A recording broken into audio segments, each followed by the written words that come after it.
आज हम बात करेंगे फुटप्रिंट एंड रेकोनेंस और इंफॉर्मेशन गैदरिंग। मतलब ये क्या होता है, ठीक है। ये भी एक साइबर सिक्योरिटी कोर्स का पार्ट होता है, ठीक है। अब हम बात करते हैं फुटप्रिंटिंग, जैसे रेकोनेंस या इंफॉर्मेशन गैदरिंग भी कहा जाता है इसको, ठीक है। फुटप्रिंटिंग का मतलब होता है कि टारगेट के बारे में इंफॉर्मेशन कलेक्ट करना बिना डायरेक्टली अटैक किए। ये एथिकल हैकिंग का फर्स्ट और मोस्ट इंपॉर्टेंट स्टेप होता है, ठीक है। सोचो, आप किसी जगह जाने से पहले गूगल मैप चेक करते हो, रोड एंट्रीज, चेक पॉइंट्स और नियर बाई लोकेशंस चेक करते हो। एग्जैक्टली वही काम फुट प्रिंटिंग का होता है, बस डिजिटल वर्ल्ड में, ठीक है। इस स्टेज पर अटैकर या एथिकल हैकर ये जानने की कोशिश करता है कि टारगेट की वेबसाइट का स्ट्रक्चर क्या है, डोमेन नेम, आईपी एड्रेस और सर्वर डिटेल क्या है, कौन सी टेक्नोलॉजी यूज हो रही है और पब्लिक इंटरनेट पर कौन सी इंफॉर्मेशन ऑलरेडी अवेलेबल है, ठीक है। इंपॉर्टेंट बात यह है कि फुट प्रिंटिंग एक साइलेंट प्रोसेस होता है। टारगेट को पता भी नहीं चलता कि कोई उसके बारे में इंफॉर्मेशन गैदरिंग कर रहा है, ठीक है। फुट प्रिंटिंग दो टाइप की होती है। एक पैसिव फुट प्रिंटिंग, जिसमें सिर्फ पब्लिकली अवेलेबल डेटा यूज होता है, जैसे गूगल, सोशल मीडिया और पब्लिक रिकॉर्ड के। एक्टिव फुट फुट प्रिंटिंग, जैसे डायरेक्टली सिस्टम से इंटरकनेक्शन होता है, जैसे डीएनएस क्वेरी या नेटवर्क स्कैनिंग, ठीक है। साइबर सिक्योरिटी में फुट प्रिंटिंग का यूज सिक्योरिटी टेस्टिंग के लिए होता है, ताकि पता चल सके कि सिस्टम कितना एक्सपोज्ड है, और हैकर इसी स्टेप का मिसयूज करके आगे से भी अटैक प्लान करता है, ठीक है। तो इसलिए कह सकते हैं कि फुटप्रिंट एक फाउंडेशन है। अगर फाउंडेशन स्ट्रोंग है तो अटैक या डिफेंस दोनों एक्यूरेटली प्लान हो सकते हैं। इसी वजह से इंफॉर्मेशन गैदरिंग को हैकिंग का फर्स्ट डोर भी कहा जाता है। अब हम रिकोनेंस के बारे में बात कर रहे हैं। Footprinting, reconnaissance and information gathering are the same thing. मतलब कैसे हैं ये? सिंपल वर्ड में ये है, रिकोनेंस का मतलब होता है टारगेट के बारे में इंफॉर्मेशन कलेक्ट करना बिना अटैक किए, ठीक है। बिना अटैक किए आपकी सारी इंफॉर्मेशन कलेक्ट कर लेना। साइबर सिक्योरिटी और एथिकल हैकिंग में ये सबसे पहले और सबसे इंपॉर्टेंट स्टेप होता है, ठीक है। जब कोई भी एथिकल हैकर या अटैकर किसी सिस्टम को टेस्ट करता है तो वो सीधा हैकिंग स्टार्ट नहीं करता। पहले वो समझने की कोशिश करता है टारगेट का डोमेन नेम क्या है, उसकी आईपी एड्रेस क्या है, कौन सा सर्वर यूज कर रहा है, वेबसाइट किस टेक्नोलॉजी पे है, और कौन कौन से ओपन सर्विसेज अवेलेबल है। ये सब इंफॉर्मेशन फुट प्रिंटिंग के थ्रू कलेक्ट होती हैं, ठीक है। अब यही मान लीजिए एक विजुअल में आप देख सकते हो, ठीक है। एक बंद सिस्टम और डेटा को ऑब्जर्व कर रहे हो, ठीक है, जो क्लियरली दिखता है। ये प्रोसेस सिर्फ देखने और एनालाइज करने के लिए होता है, अटैक के लिए नहीं होता। रिकोनेंस के दो टाइप होते हैं। पैसिव रिकोनेंस, पैसिव रिकोनेंस क्या होता है? पैसिव रिकोनेंस में इसमें हम भी टारगेट को टच किए बिना इंफॉर्मेशन निकालते, बिना टच किए टारगेट को इंफॉर्मेशन निकाल लेते हैं गूगल सर्च से, हु इज लुकअप से, या सोशल मीडिया से, या पब्लिक रिकॉर्ड से। इसमें टारगेट को पता भी नहीं चलता, ठीक है। एक्टिव रिकोनेंस क्या होता है? एक्टिव रिकोनेंस में होता है, इसमें हम टारगेट के सिस्टम के साथ डायरेक्टली इंटरकनेक्ट होते हैं, ठीक है। जैसे पिंग करना या पोर्ट स्कैनिंग या नेटवर्क प्रोबिंग, ठीक है। इस टाइप में थोड़ा सा रिस्क होता है, क्योंकि टारगेट को एक्टिव नोटिस हो सकता है, ठीक है। एथिकल हैकिंग में रिकोनेंस का गोल होता है वीक पॉइंट समझना, सिक्योरिटी गैप्स आइडेंटिफाई करना और फिर उनसे सिक्योर करना, ठीक है। इसलिए ये इलीगल हैकिंग नहीं है, बल्कि लीगल और एथिकल हैकिंग के लिए टेस्टिंग की एक फाउंडेशन है, ठीक है। रेकोनेंस बिना अटैक के प्लानिंग होता है, और बिना प्लानिंग के भी कोई साइबर सिक्योरिटी टेस्ट कंप्लीट नहीं होता है। रिकोनेंस के बारे में हम बात कर रहे हैं। You need details about the machine, device और सिस्टम टू बी टेस्टेड। मतलब रिकोनेंस या फुट प्रिंटिंग का मतलब है कि टेस्ट करने से पहले इंफॉर्मेशन कलेक्ट करना भी बहुत जरूरी होता है, ठीक है। जब भी हम किसी मशीन या डिवाइस को टेस्ट करना चाहते हैं, सबसे पहले हमें यह समझना होता है कि टारगेट एक्चुअली है क्या, ठीक है। इस स्टेज पर हम ये क्वेश्चन पूछते हैं कि सिस्टम का आईपी एड्रेस क्या है, कौन सा ऑपरेटिंग सिस्टम यूज हो रहा है, विंडो, लाइनेक्स या कुछ और भी, कौन सा पोर्ट ओपन है, कौन सी सर्विस रन हो रही है, ठीक है। सिस्टम इंटरनेट पर पब्लिक है या इंटरनल नेटवर्क पर है, ठीक है। ये सारी डिटेल बिना सिस्टम को डैमेज किए लीगल और एथिकल कलेक्ट की जाती है, ठीक है। इस प्रोसेस को ही हम कहते हैं इंफॉर्मेशन गैदरिंग। जितनी एक्यूरेट इंफॉर्मेशन होगी उतना ही टेस्ट इजी, सेफ और इफेक्टिव हो सकता है। अगर बिना डिटेल जाने डायरेक्टली टेस्टिंग स्टार्ट कर दी जाए तो ये चांस होता है कि रोंग अटैक यूज हो सकता है, या फिर सिस्टम क्रैश हो जाए, या टेस्टिंग का रिजल्ट गलत आए, ठीक है। इसलिए प्रोफेशनल हमेशा पहले सिस्टम को समझते हैं, उसके बाद आगे स्टेप प्लान करते हैं, ठीक है। अगर आपको पता ही नहीं है कि कौन सी मशीन है, तो आप यूजुअली राइट टूल कैसे चूज करोगे, ठीक है। You need to detail about the machine and device और सिस्टम टू बी टेस्टेड। ये स्टेप स्ट्रॉन्ग फाउंडेशन क्रिएट करता है पूरी पेनिट्रेशन टेस्टिंग या सिक्योरिटी टेस्टिंग के प्रोसेस के लिए। The phase of information gathering is called the reconnaissance और फुटप्रिंटिंग। इसका मतलब क्या होता है? मतलब जब भी हम किसी मशीन डिवाइस या सिस्टम या नेटवर्क को टेस्ट करने वाले होते हैं, तो डायरेक्टली अटैक या टेस्टिंग स्टार्ट नहीं करते। सबसे पहले हम टारगेट के बारे में डिटेल कलेक्ट करते हैं। इसी प्रोसेस को हम फुटप्रिंटिंग या रिकॉग्निशन कहते हैं, ठीक है। इस स्टेज या गोल में क्या होता है? टारगेट का बेसिक ओवरव्यू लेना, ये समझना कि सिस्टम का कैसा स्ट्रक्चर्ड है, ये आइडेंटिफाई करना कि कौन कौन सी इंफॉर्मेशन पब्लिकली अवेलेबल है, जैसे सिस्टम का आईपी एड्रेस, डोमेन नेम या सर्वर डिटेल या नेटवर्क स्ट्रक्चर। ये फिर भी ऑर्गेनाइजेशन से रिलेटेड इंफॉर्मेशन होती है। यहाँ एक इम्पोर्टेंट बात ये समझने वाली है कि रेकोनेंस में कोई हैकिंग या एक्सप्लॉइटेशन नहीं होता, ठीक है। ये सिर्फ ऑब्जर्व करने के लिए और कलेक्ट करने के लिए फेज होता है, ठीक है। इसे ही हम एथिकल हैकिंग का फाउंडेशन ऑफ फेज भी बोलते हैं। अगर आप ये फेज स्किप कर देते हो, तो आगे का टेस्टिंग स्टेप्स एक्यूरेट नहीं होते और गलत कंक्लूजन निकाल देते हैं। जितना स्ट्रॉन्ग रिकॉग्निशन होगा, उतनी इफेक्टिव टेस्टिंग होगी। इसी वजह से रिकॉग्निशन या फुटप्रिंटिंग एथिकल हैकिंग और पेनिट्रेशन टेस्टिंग का सबसे पहला और सबसे इम्पोर्टेंट स्टेप होता है। Passive information gathering, the collection of information without the directly interacting with a target system और अ नेटवर्क। इसका मतलब, अब हम बात करते हैं पैसिव इंफॉर्मेशन गैदरिंग के बारे में। पैसिव इंफॉर्मेशन गैदरिंग का मतलब होता है टारगेट सिस्टम या नेटवर्क के बारे में इंफॉर्मेशन कलेक्ट करना बिना डायरेक्टली उसको इंटरेक्ट किए। यहीं पर टारगेट को डायरेक्टली हिट नहीं करते, कोई रिक्वेस्ट सेंड नहीं करते और कोई टारगेट को पता ही नहीं चलता कि उसके बारे में डेटा कलेक्ट हो रहा है, ठीक है।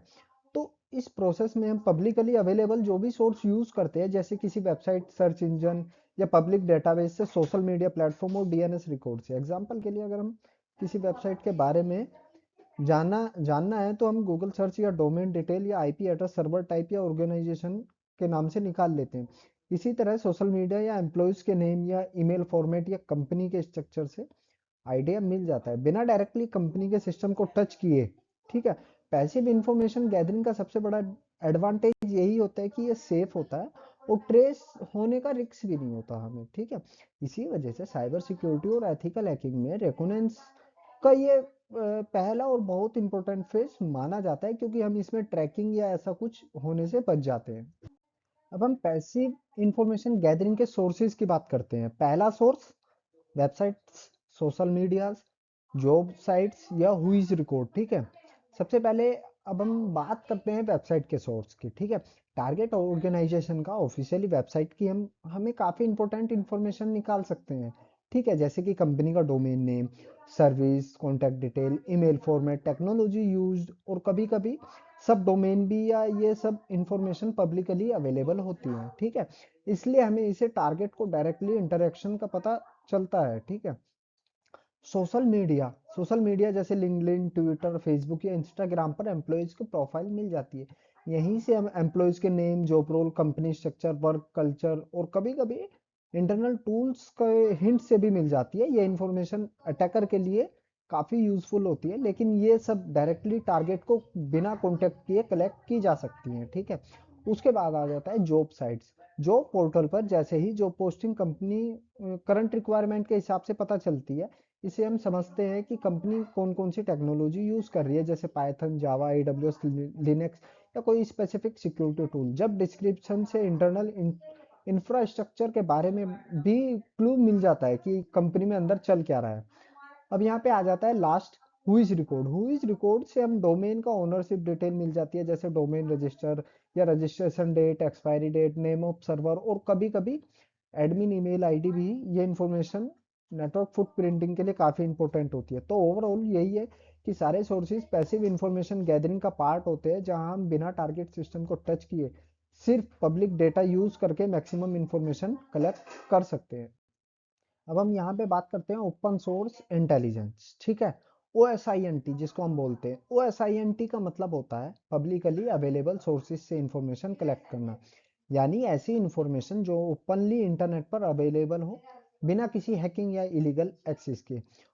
ओसीनेट में हम किसी सिस्टम या पर्सन को डायरेक्टली अटैक नहीं करते, हम सिर्फ ओपन सोर्सेज का यूज करके वेबसाइट, सोशल मीडिया या पब्लिक डेटाबेस या न्यूज आर्टिकल या फॉर्म्स और जॉब पोर्टल के थ्रू। इसलिए इस एथिकल हैकर को और लीगल माना जाता है जब तक हम सिर्फ पब्लिक डेटा का लिमिटेड रहते हैं, ठीक है। साइबर सिक्योरिटी और एथिकल हैकिंग में OSINT सबसे पहला और सबसे इंपॉर्टेंट स्टेप होता है, क्योंकि बिना प्रॉपर इंफॉर्मेशन के आप आगे के स्टेप लेने के लिए रिस्क हो जाते हो, ठीक है। एग्जाम्पल के लिए अगर हम किसी ऑर्गेनाइजेशन के बारे में जानना चाहते हैं तो ओजीनेट के थ्रू हम जानते हैं, ठीक है। डोमेन इंफॉर्मेशन, ईमेल पैटर्न या एम्प्लॉय डिटेल या टेक्नोलॉजी स्टेक जैसे काफी यूजफुल डेटा निकाल सकते हैं हम। वो SINT का क्या काम मतलब, ठीक है, इंफॉर्मेशन जो ऑलरेडी दुनिया के सामने है बस उसे स्मार्ट तरीके से कलेक्ट और एनालाइज करना, ठीक है। आने वाले में ओजीनेट का कैसे रिकॉग्निशन और फुटप्रिंट फेज में होता है और कौन कौन से टूल्स और टेक्नोलॉजी कॉमनली यूज होती हैं इसमें। ओजिएंट में होता है use social media to find out the about the weather places to visit and check the online reviews. इसका मतलब क्या होता है? ओजिएंट का सिंपल मतलब होता है पब्लिकली अवेलेबल इंफॉर्मेशन का स्मार्ट यूज करके नॉलेज कलेक्ट करना।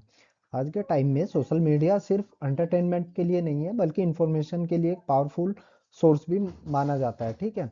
सबसे पहले हम बात करते हैं वेदर। आज के लोग ट्विटर, इंस्टाग्राम और real time weather update share करते हैं, ठीक है। जैसे कि किस सिटी में हैवी रेन हो रही है, ट्रैफिक जाम है या स्नोफॉल है, स्टार्ट हो चुका है या नहीं। लोग तुरंत पोस्ट करते हैं और स्टोरी डाल देते हैं। ये इन्फॉर्मेशन कभी कभी वेदर ऐप से भी ज़्यादा फास्ट और एक्यूरेट होती है। अब आते हैं प्लेस टू विजिट पर, ठीक है। अगर आप किसी न्यू जगह पर ट्रैवल करना चाहते हो तो सोशल मीडिया पर उसी जगह के फोटो, रील्स और व्लॉग्स में इजीली आ जाते हैं, ठीक है। तो लोग अपनी रियल एक्सपीरियंस शेयर करते हैं कि जगह एक्चुअली कैसी है, क्राउड कितना है, बेस्ट टाइम क्या है। ये सब इंफॉर्मेशन बिना डायरेक्ट इंटरेक्शन किए मिल जाती है, ठीक है। ये सब ओजिनेंट का पार्ट होता है, ठीक है। अब ऑनलाइन रिव्यूज क्या होता है? Like that hotel, restaurant, tourist spot, सबके रिव्यूज गूगल, इंस्टाग्राम और फेसबुक पर अवेलेबल होते हैं। लोग ऑनेस्ट फीडबैक देते हैं, सर्विस कैसी थी, प्राइस रोक था या नहीं था, इससे हमें डिसीजन लेना चाहिए, काफ़ी हेल्प मिलती है। यहाँ इंपॉर्टेंट बात यह है कि हम किसी को हैक नहीं कर रहे, सिर्फ ओपन और लीगल सोर्स से इंफॉर्मेशन कलेक्ट कर रहे हैं। इसलिए ओजिनेंट एथिकल हैकिंग और साइबर सिक्योरिटी का सबसे पहला और सबसे सेफ स्टेप माना जाता है। Social media open information mine बस यूज क्या करते हैं, समझने और एनालाइज करने के लिए स्किल्स होनी चाहिए वहां से हमें। अब हम बात करते हैं सोशल मीडिया एनालिसिस। आज के टाइम में सोशल मीडिया सिर्फ एंटरटेन का सोर्स नहीं है बल्कि इंफॉर्मेशन का एक बहुत पावरफुल टूल भी है।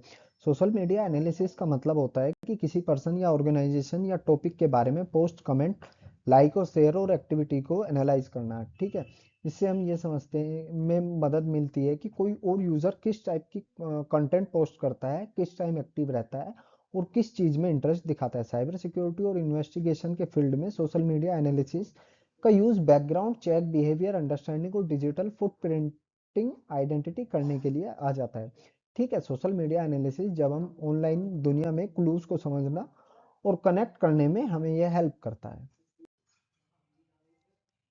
Social media analysis.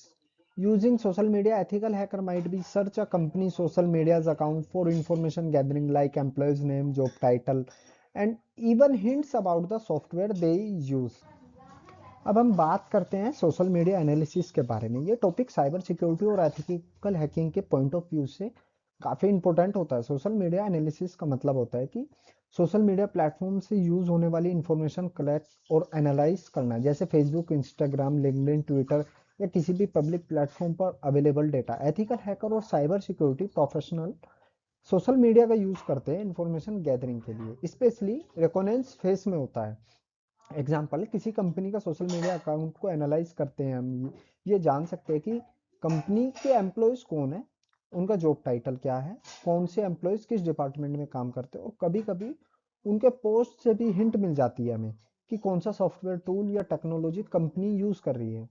कई बार एम्प्लॉयज एक्नोलेज ऐसी पोस्ट या फोटोज डाल देते हैं जिससे बैकग्राउंड में ऑफिस सिस्टम या स्क्रीन या बैचेस या इंटरनल टूल्स भी दिख जाते हैं। ये सब इंफॉर्मेशन एक अटैकर के लिए वैल्यूएबल क्लू बन सकती है, ठीक है। इसलिए सोशल मीडिया एनालिसिस का यूज करते वक्त एथिकल हैकर कंपनी को समझ सकते हैं कि उनके ऑनलाइन प्रेजेंस से कौन सी इंफॉर्मेशन लीक हो रही है। इम्पोर्टेंट बात यह है कि ये प्रोसेस कंप्लीटली लीगल और एथिकल होना चाहिए। सिर्फ पब्लिकली अवेलेबल इंफॉर्मेशन का यूज किया जाता है, कोई हैकिंग या अनऑथराइज एक्सेस नहीं होती।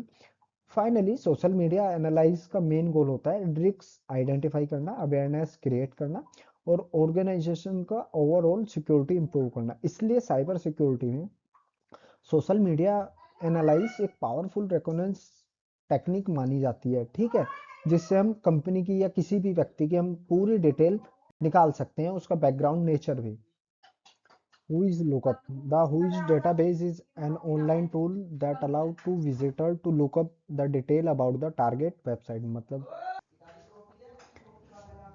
हुईज लुकअप के बारे में बात कर रहे हैं। हुईज लुकअप एक ऑनलाइन टूल होता है जो हमें किसी टारगेट या वेबसाइट डोमेन के बारे में इंपॉर्टेंट डिटेल प्रोवाइड करता है।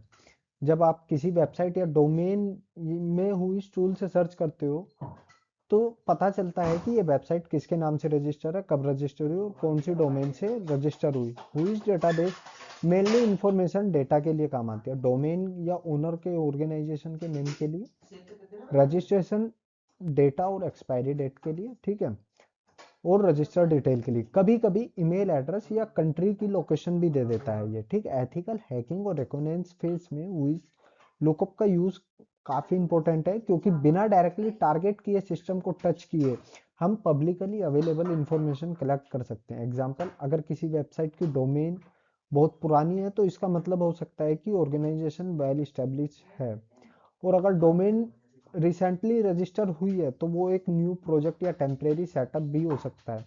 और एक इम्पोर्टेंट पॉइंट ये है कि आजकल बहुत से domain owner privacy protection enable कर देते हैं, जिससे उनकी पर्सनल डिटेल हाइड हो जाती है, लेकिन फिर भी हुई इससे टेक्निकली और एडमिनिस्ट्रेटिव लेवल की इंफॉर्मेशन मिल जाती है जो एनालिसिस के लिए काफ़ी यूजफुल होती है। हुईज लुकअप एक ऐसा टूल है जो एथिकल हैकर के लिए इनिशियली इंफॉर्मेशन गैदरिंग में हेल्प करता है और टारगेट वेबसाइट को समझने के लिए बेसिक लेवल क्रिएट करता है। Whois lookup detail you can find owner contact detail, ठीक है, और domain registration date, previous version of website, ठीक है। सबसे पहले हम बात करेंगे ओनर कॉन्टैक्ट इन्फॉर्मेशन। इसका मतलब डोमेन किसने रजिस्टर की है और जहां से जिसके नाम पे रजिस्टर हुई है, या कोई ऑर्गेनाइजेशन की ईमेल आईडी है, या कोई और अदर पब्लिक इंफॉर्मेशन अवेलेबल हो। दूसरी इंपॉर्टेंट बात आती है डोमेन रजिस्ट्रेशन डेट, ठीक है। डोमेन रजिस्ट्रेशन डेट का मतलब ये है, इससे हमें ये पता चलता है कि वेबसाइट कब रजिस्टर हुई थी, और अगर कोई वेबसाइट रिसेंटली रजिस्टर हुई है तो थोड़ा कैक्टिस रहना चाहिए, ठीक है, स्पेशली जब साइबर फ्रॉड केस में हो, क्योंकि अगर न्यू वेबसाइट ये फ्रॉड भी हो सकती है, ठीक है। तीसरा पॉइंट ये है प्रीवियस वर्जन ऑफ वेबसाइट। इसका मतलब ये है कि वेबसाइट पहले कैसी दिख रही थी या उसका पुराना डेटा क्या था। इससे इन्वेस्टिगेशन या एथिकल हैकर को वेबसाइट का इंटीमेंट और हिस्ट्री समझ आ जाती है, ठीक है। हुईज लुकअप हम वेबसाइट के बैकग्राउंड चेक करने में हेल्प करता है, जो साइबर सिक्योरिटी और इन्वेस्टिगेशन दोनों के लिए काफी यूजफुल होता है। Google search and Google Docs. By using the Google search and Google Docs, especially search engine, hacker can find the exposed file, login pages or even vulnerable web application। अब हम बात करते हैं गूगल सर्च और Google ड्रॉक्स के बारे में, ठीक है। नॉर्मली हम गूगल सिर्फ सिंपल चीज़ों के लिए यूज़ करने के लिए करते हैं, जैसे न्यूज़ या वीडियो या कोई वेबसाइट। लेकिन एथिकल हैकिंग और साइबर सिक्योरिटी के फील्ड में गूगल सिर्फ एक सर्च इंजन नहीं होता, बल्कि इंफॉर्मेशन गैदरिंग का एक पावरफुल टूल बन जाता है। गूगल डॉक्स का मतलब होता है गूगल के स्पेशल सर्च क्वेरीज का यूज करना। इन क्वेरीज की मदद से एथिकल हैकर इंटरनेट पर पब्लिक अवेलेबल डेटा को डीप लेवल पे सर्च करता है, ठीक है। गूगल डॉक्स या गूगल सर्च इंजन का यूज करके एक्सपोज फाइल या लॉगिन पेजेस या कभी कभी वर्नेबल एप्लीकेशन भी मिल जाती है, ठीक है। मतलब जिन चीजों को नॉर्मली हिडन होती है, अगर वो वेबसाइट प्रॉपरली सिक्योर ना हो तो वो गूगल के थ्रू विजिबल नहीं हो सकती। एग्जाम्पल के लिए अगर वेबसाइट पर आपने कोई सेंसिटिव फाइल को पब्लिक एक्सेस के लिए छोड़ दिया तो गूगल उन फाइल्स को इंडेक्स कर लेती है। एथिकल हैकर इन्हें गूगल ड्रॉप्स के यूज करके चेक करता है, ठीक है।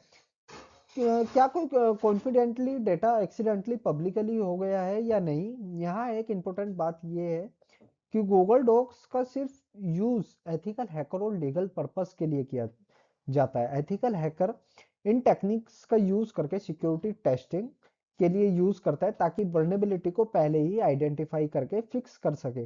गूगल सर्च और गूगल डॉक्स रेकोनेंस और इंफॉर्मेशन गैदरिंग के लिए एक पावरफुल पार्ट माना जाता है जो वेबसाइट की सिक्योरिटी को टेस्ट करने में इम्प्रूव करने में मदद करता है।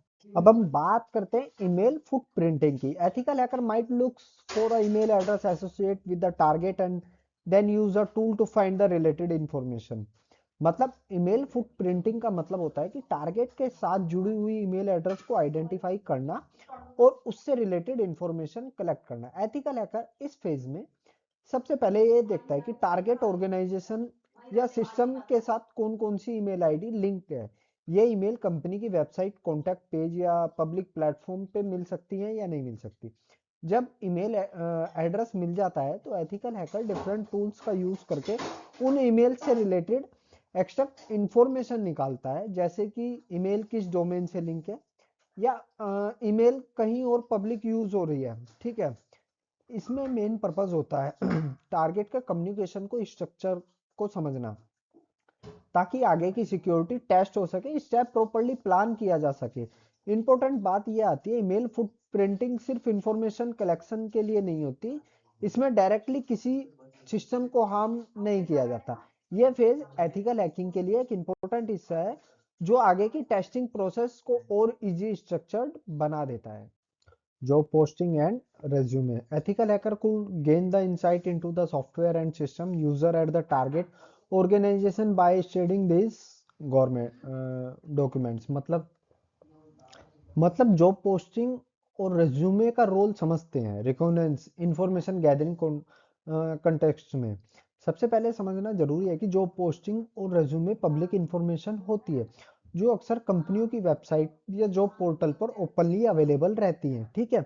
जब कोई ऑर्गेनाइजेशन जॉब पोस्ट करती है तो उसमें सिर्फ वैकेंसी डिटेल नहीं बल्कि यूज टेक्नोलॉजी और सॉफ्टवेयर टूल्स, ऑपरेटिंग सिस्टम और कभी कभी इंटरनल प्रोसेस के बारे में भी हिंट्स मिल जाती है, ठीक है। एग्जांपल के लिए अगर एक जॉब डिस्क्रिप्शन में लिखा है experience with Linux server, knowledge with AWS docker या कोबरनेट, ठीक है, फैमिलियर विद स्पेसिफिक फायरवॉल और डेटाबेस, तो इस इंफॉर्मेशन से क्लियर हो जाता है कंपनी कौन से टेक स्टैक यूज कर रही है और कौन सा सिस्टम उनके एनवायरनमेंट में प्रेजेंट है। इसी तरह एम्प्लॉय रेज्यूमे भी काफी यूजफुल इंफॉर्मेशन देते हैं। रेज्यूमे से एथिकल हैकर या सिक्योरिटी प्रोफेशनल को पता चल सकता है कि कौन सा टूल एम्प्लॉय यूज कर रहे हैं, कौन सा वर्जन या कौन सा प्लेटफॉर्म पर काम हो रहा है और ऑर्गेनाइजेशन का ओवरऑल टेक्निकल मैच्योरिटी लेवल क्या है। यही एक इम्पोर्टेंट पॉइंट ये भी है, एथिकल हैकिंग का मतलब मिसयूज नहीं होता, ये इंफॉर्मेशन का सिर्फ यूज सिक्योरिटी टेस्ट और डिफेंस के लिए किया जाता है। एथिकल हैकर इन डिटेल्स का यूज करके पोटेंशियल वीकनेसेस एरिया आइडेंटिफाई करता है, आउटडेटेड टेक्नोलॉजी का पता लगाता है और ऑर्गेनाइजेशन को पहले ही वार्न कर देता है, ठीक है। इसलिए जॉब पोस्टिंग और रिज्यूमे सिर्फ हायरिंग के लिए नहीं बल्कि सिक्योरिटी असेसमेंट के लिए भी एक वैल्यूएबल सोर्स होते हैं। जो इंफॉर्मेशन पब्लिकली अवेलेबल होती हैं वही रेकोनेंस का बेस बनाती हैं। एक्टिव इंफॉर्मेशन गैदरिंग क्या होता है? The pen tester has to physical visit the target. इसका मतलब क्या होता है? एक्टिव इंफॉर्मेशन गैदरिंग का मतलब होता है कि एथिकल हैकर या पेन टेस्टर डायरेक्टली टारगेट के साथ इंटरेक्ट करते हैं, ठीक है। यहाँ सिर्फ ऑनलाइन या पब्लिक इंफॉर्मेशन कलेक्ट करना नहीं होता बल्कि रियल वर्ल्ड इंटरेक्शन होता है। इस फेज में pen tester physical target location पर जा सकते हैं, जैसे कोई ऑफिस, बिल्डिंग, ऑर्गेनाइजेशन या इंफ्रास्ट्रक्चर विजिट करने। इसका पूरा पर्पस होता है ये समझना कि टारगेट का फिजिकल एनवायरनमेंट कैसा है। फिजिकल विजिट का दर्पण मतलब पेन टेस्टर ऑब्जर्व करता है कि एंट्री और एग्जिट पॉइंट कहाँ है, सिक्योरिटी अरेंजमेंट्स कैसे हैं और हुए हैं, गार्ड्स एक्सेस कंट्रोल या रेस्ट्रिक्शन का लेवल क्या है, ये सब चीजें डायरेक्टली देखकर समझ जाते हैं कि एक्टिव इंफॉर्मेशन गैदरिंग थोड़ा सा सेंसिटिव होता है, क्योंकि इसमें टारगेट को पता चलने का चांस होता है। इसलिए ये स्टेप सिर्फ तब परफॉर्म किया जाता है जब प्रॉपर परमिशन और ऑथराइज हो। ठीक है, जब ऑनलाइन इंफॉर्मेशन काफी नहीं होती, जब पेन टेस्टर का ग्राउंड लेवल पर जाकर टारगेट समझ पाते हैं। ठीक है, एक्टिव इंफॉर्मेशन गैदरिंग मतलब रियल वर्ल्ड में ऑब्जर्वेशन और फिजिकल प्रेजेंस के थ्रू इंफॉर्मेशन कलेक्ट करना होता है। We understood the first step of ethical hacking journey, information gathering, footprinting और रेकोनेंस होती है। इसका मतलब क्या होता है? हमें समझने के लिए है कि एथिकल हैकिंग जर्नी का सबसे पहला स्टेप होता है इंफॉर्मेशन गैदरिंग, जिसे हम फुट प्रिंटिंग और रेकोनेंस भी कहते हैं। ठीक है, इस स्टेज का मेन गोल होता है टारगेट को बिना डायरेक्टली अटैक किए मैक्सिमम इंफॉर्मेशन कलेक्ट करना, जैसे कि टारगेट का डोमेन एड्रेस, ईमेल स्ट्रक्चर और सोशल मीडिया प्रेजेंस और publicly available data. Foot printing का रेकोनेंस का मतलब होता है कि पहले टारगेट को समझने की नहीं, तुरंत सिस्टम के अंदर घुसने की जरूरत नहीं होती, पहले टारगेट को समझने की जरूरत होती है। ठीक है, जैसे अगर हम किसी बिल्डिंग में जाते हैं तो हम पहले उसका मैप या उसका एंट्री पॉइंट देखते हैं। ठीक है, सिक्योरिटी देखते हैं, वही कॉन्सेप्ट अप्लाई होता है। इस फेज में एथिकल हैकर लीगल और ethical open source information use करता है। इससे हमें क्लियर आइडिया मिलता है कि टारगेट अटैक से सरफेस पर किया जाता है और आगे की टेस्टिंग स्टेप्स का प्लान बनाया जाता है। ठीक है, अगर इंफॉर्मेशन गैदरिंग स्ट्रोंग होती है तो आगे के स्टेप जैसे स्कैनिंग, एक्सप्लॉइटेशन और रिपोर्टिंग ज़्यादा एक्यूरेट और सेफ होती है। इसलिए हम कहते हैं कि एथिकल हैकिंग की फाउंडेशन यहीं से स्टार्ट होती है। सो ओवरऑल हम ये समझने के बिना प्रॉपर इंफॉर्मेशन गैदरिंग और एथिकल हैकिंग इनकम्प्लीट है, और ये फेज सक्सेस के लिए बहुत जरूरी होता है।